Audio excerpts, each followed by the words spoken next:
Reformance ka. Ayoko makipagmabutihan si Catherine kay Jesus Montenegro. Alam mo, Guys. alasin mo ito ang iniikutan ng mga Montenegro. Kailangan namin ng Chicken liver. Let's eat. Hindi Pinoy yung mga ano ko, viewers. Hindi Pilipino. Ibang bansa. The perfect place to hide it. Let's eat, guys. Itong ano. Isang katulad na magiging kalaban Ano nila. ba ito? Saluyot. Spinach?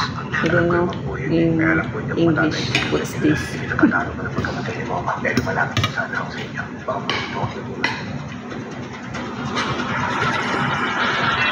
I don't know in English.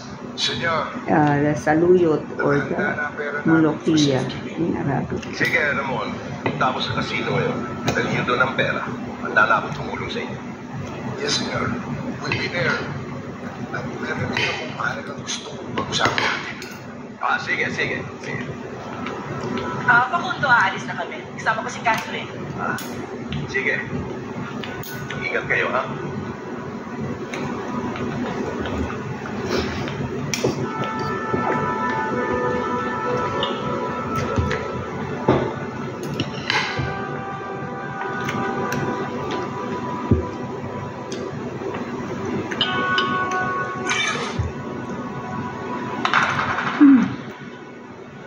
Kailangan na natin What's this? Mukbang?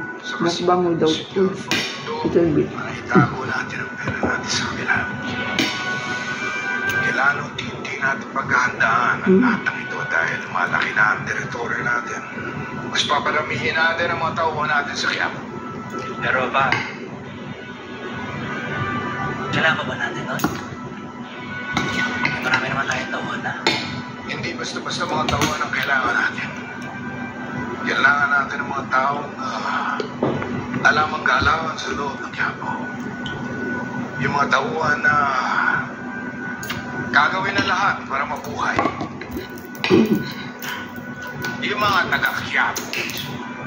Bay, iniisip ko lang, baka maharata tayo sa Quiapo. Mas maraming tauhan, mas maraming makakala ng negosyo natin. Kailangan turuan natin sila ng katapatan. Kailangan din handa tayo para bayaran sila ng malaking halaga. Ulit, ikaw ang bahala sa paghahanap. Sige, boss. Bye. Marami akong kakilala.